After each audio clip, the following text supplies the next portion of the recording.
everyone, once again welcome to my class. Students, today we are going to discuss a new poem. The poem name is The Ball Poem. This poem is written by John Berryman. Through this poem, the poet wants to suggest us that the profit and loss is the part of life, or the sorrow or happiness is the part of life. We should not regret or it. इस poem के माध्यम से बेटा जो हमारे जो poet हैं इस पोएम के जॉन बेरीमैन, वो हमें सजेस्ट करना चाह रहे हैं, एक सुझाव देना चाह रहे हैं कि भी जीवन के अंदर है ना जो लाभ और हानि है या फिर सुख और दुख हैं वो किसका पार्ट है? It is the part of life. ये जीवन का एक अंग है। हमें इसके ऊपर ज़्यादा रेगरेट नहीं करना चाहिए, यानी कि ज़्यादा पश्चाताप नहीं करना चाहिए और ऐसी सिचुएशन से लड़ करके हमें ना उबरना चाहिए।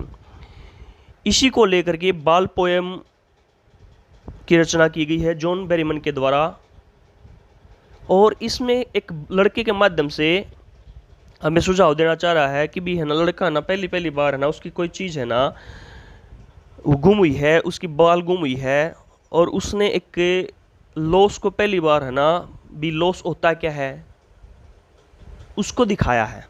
तो इस पोएम के माध्यम से न केवल है ना ये बच्चे को बल्कि है ना जो सारी ह्यूमन बीइंग है ना उसको भी सजेस्ट करना चाहा है। अगर मान लो जीवन में हमें किसी प्रकार का दुख हो जाता है या लॉस हो जाता है हमारा, तो उसके ऊपर वहीं पर नहीं हमें रुकना चाहिए, डायनेमिक होना चाहिए हमें, यानी कि आगे बढ़ते रहना चाहिए। तो लेट्स स्टार्ट। हम अपने फर्स्ट स्टैंजा से स्टार्ट करते हैं इसके पोएम के। कहाँ से स्टार्ट करेंगे बेटा? What is the boy now who has lost his ball? What is he to do? I saw it go merrily bouncing down the street and then merrily over. There it is in the water. अब यहाँ कवि अपने पहले stanza के अंदर ना हमें बता रहा है What is the boy now? अब वो लड़का क्या करेगा? Who has lost his ball? जो अपनी क्या कर चुका है? बाल को खो चुका है। What is he to do? अब वो क्या कर सकता है वो? I saw it go merrily. merrily का मतलब यहाँ पड़ेगा बेटा हैप्पीली, खुशी से। मैंने ना उसको ना क्या करते हुए गेंद को खुशी से नीचे गली में, merrily बाउंसिंग मीन्स उछल करके, जंपिंग करके, यानी कि मैंने ना उसको क्या करते हुए देखा है, खुशी से उस बाल को जंपिंग करते हुए यानी कि बाउंस करते हुए गली में, डाउन द स्ट्रीट, नीचे गली में आते हुए देखा। एंड देन मेरेली ओवर, और उसको फिर से ना खुशी खुशी ऊपर उठते हुए देखा। और फिर क्या? There it is in the water, और वो उछल कर कहाँ पर चली जाती है? पानी के अंदर चली जाती है। आई थिंक ये पहला स्टैंजा बेटा आपको स्पष्ट रूप से समझ में आ गया होगा। दोबारा से इसकी कंप्लीट हिंदी बता देता हूँ मैं। अब वो लड़का क्या करेगा जिसकी ना अपनी गेंद क्या हो गई है? गुम हो चुकी है, लॉस्ट हो चुकी है। अब वो क्या कर सकता है? मैंने उसको ना बड़े ना उस गेंद को ना क्या करते हुए गली में नीचे है ना बड़ी ना खुशी नीचे गली में उछलते हुए और तब खुशी से ऊपर उठते हुए और साथ में उसको क्या करते हुए देखा है? There it in the water, उसको पानी में जाते हुए देखा है। अब यहाँ पर ये क्या सीन दिखाया गया है कि भी बच्चा बॉल के साथ खेल रहा है, उस बॉल जो उसकी गेंद है जो वो कहाँ पर है? उछल करके पानी में कहीं पर है लॉस्ट हो जाती है, गुम हो जाती है। तो ये था इसका बेटा फर्स्ट स्टैंजा। नेक्स्ट स्टैंजा की तरफ बढ़ते हैं हमें। Stanza number 2। No use to say O there are other balls and ultimate shaking grief fixes the boy as he stands rigid trembling staring down all his young days into the harbor where his ball went. हम इसको explain करने से पहले बेटा इसके अंदर कुछ है ना डिफ़िकल्ट वर्ड मीनिंग है, उनको हम क्या कर लेते हैं, पहले फाइंड आउट कर लेते हैं। अल्टीमेट यहाँ पर एक वर्ड दे रखा, अल्टीमेट का मतलब होता है बेटा फाइनल, यानी कि अंतिम, बिल्कुल जो अंतिम होता है। ग्रीफ मीन जो होता है पीड़ा होती है किस चीज़ की, यानी कि हमें अगर सेकंड वर्ड मीनिंग कहें तो सोरो कह सकते हैं। फिक्सेस यहाँ पर एक दे रखा शब्द फिक्सेस, फिक्स कर देना, किसी को जड़ बना देना, एक जगह ही रुक रहना। रिजिड एक शब्द दे रखा है, रिजिड का मतलब होता है हार्ड, यानी कि कठोर। ट्रेम्बलिंग होता है किसी चीज़ से सैकिंग करना यानी कि कांपना।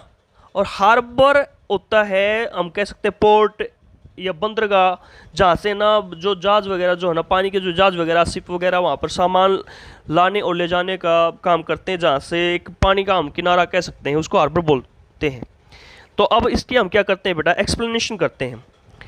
No use to say O there are other बाल्स। इस बच्चे को जिसकी बाल गुम हो गई उसको ये कहने का कोई फायदा नहीं है कि और भी अधिक बाल्स हैं, दूसरी बाल हैं। An ultimate shaking grief fixes the boy. जो है ना लड़के को ना एक अंतिम हिला देने वाला दुख, ग्रीफ मीन्स पीड़ा, फिक्सेस उसको क्या कर देती है, एक जगह स्थिर बना देती है उस लड़के को। As he stand rigid trembling, जैसे कि वो बिल्कुल एकदम से स्थिर खड़ा है और क्या कर रहा है, ट्रेम्बलिंग कर रहा है और कांप रहा है, कांपता हुआ खड़ा है। स्टेयरिंग डाउन, और नीचे जहाँ पर उसकी वो बाल चली गई थी ना वाटर के अंदर, वहाँ पर उसकी तरफ घूर रहा है। All his young days into the harbour, और उस बाल के साथ है ना उसके जो बीते हुए दिन है ना, खुशहाली वाले दिन थे, जैसे कि उस बाल के साथ जो उसने दिन व्यतीत किए थे वो भी सारे उसके साथ उस हार्बर के अंदर चले जाते हैं, पानी के अंदर चले जाते हैं। वेयर हिज बाल वेंट, जहाँ पर उसकी बाल उस हार्बर के अंदर, उस बंदरगाह के अंदर अर्थात पानी के अंदर चली गई है। ये भी आपको शायद बेटा समझ में आ गया होगा। यहाँ पर कवि क्या बताना चाह रहा है कि कंप्लीट एक बार हिंदी बता देता हूँ, इसका फिर जो मीनिंग है इसके पीछे छिपा हुआ वो बता देता हूँ मैं।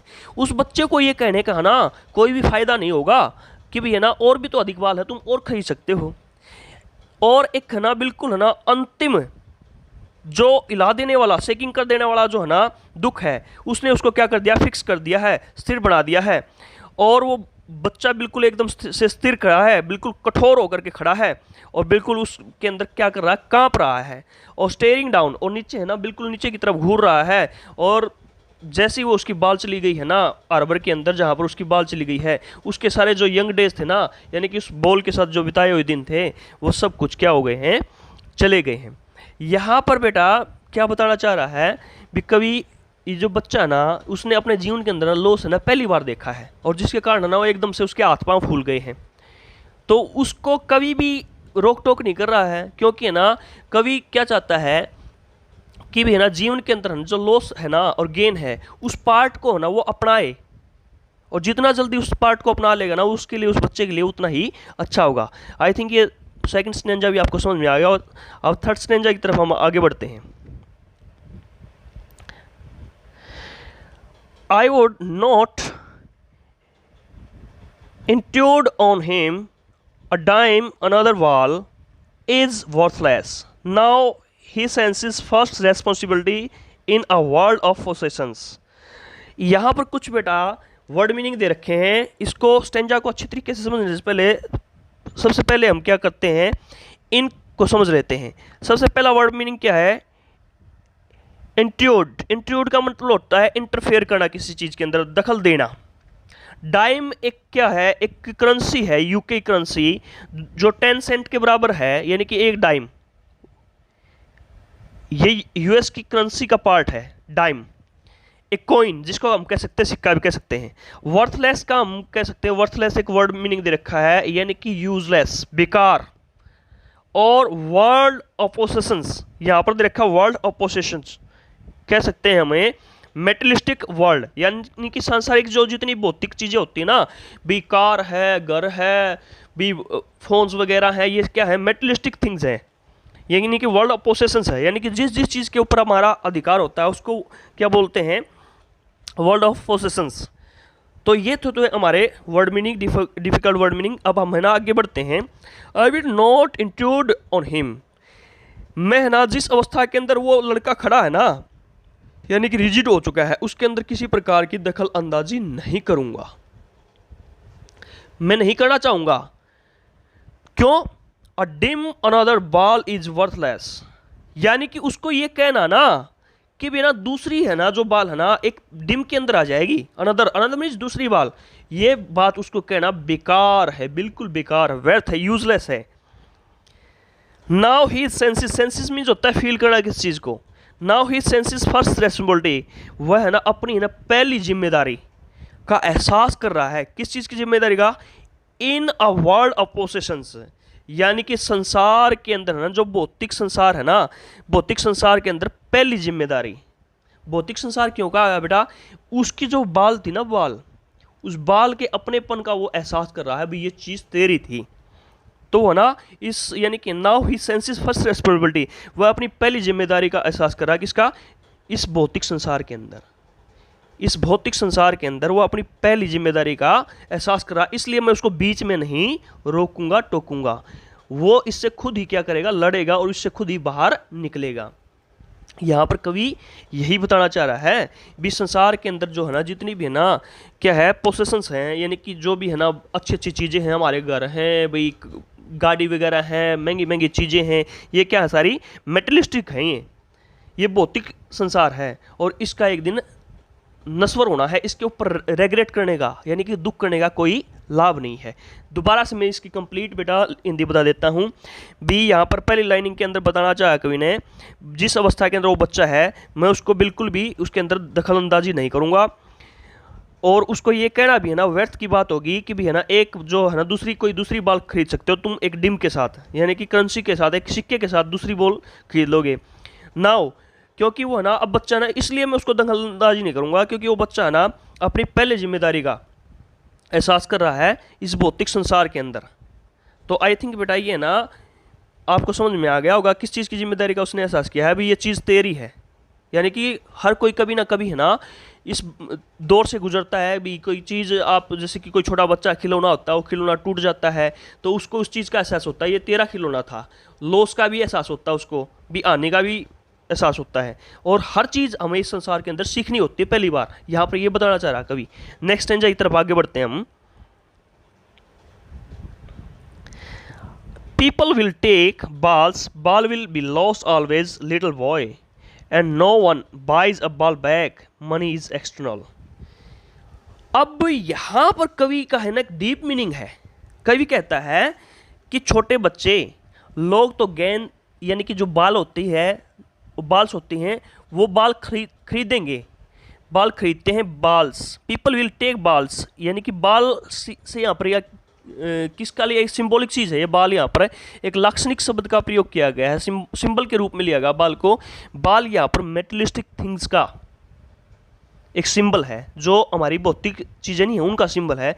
बाल विल बी लॉस्ट ऑलवेज, और जो है ना ये बाल है ना हमेशा ही क्या हो जाएंगी, गुम होती रहेंगी, यानी कि जो हमारी मेटलिस्टिक थिंग्स है ना वो है ना ऐसे ही टूटती रह जाएंगी, ये शाश्वत नहीं है बेटा, ये नष्ट होने वाली है। यहाँ पर कभी ये बात कहना चाह रहा है कि भी ना जो भी हमारे द्वारा खरीदी गई चीज़ है, कभी ना कभी 10 साल के बाद 20 साल के बाद वो क्या होंगी, वो नष्ट हो जाएंगी। लिटिल बॉय यानी कि छोटे बच्चे, पीपल क्या करते हैं, हमेशा ही क्या करते हैं, बाल्स खरीदते हैं, बाल्स विल बी लॉस्ट ऑलवेज, और हमेशा ही वो गेंद क्या हो जाती हैं, गुम होती रहेंगी। कहने का मतलब है जो हमारी जो द्वारा जो मेटेरियलिस्टिक चीज़ें यूज की जा रही हैं वो एक दिन नष्ट होंगी। And no one buys a ball back, और है ना कोई भी व्यक्ति खोई हुई चीज़ को ना, खोई हुई गेंद को, खोई हुई बाल को वापस नहीं खरीद सकता। मनी इज एक्सटर्नल, क्योंकि धन तो केवल एक बाहरी वस्तु है। एक्सटर्नल का मतलब क्या लगेगा बेटा यहाँ पर है, जो हम कह सकते हैं भाई एक बाहर की बेकार की जो चीज़ होती है उसको एक्सटर्नल बोलते हैं, ऑफ द आउटसाइड। इसका मीनिंग अब अगर हम बताना चाहें तो अगर डीपली एक्सप्लेन करके, एक्सटर्नल का मीनिंग होता है ऑफ द आउटसाइड, यानी कि बाहरी वस्तु।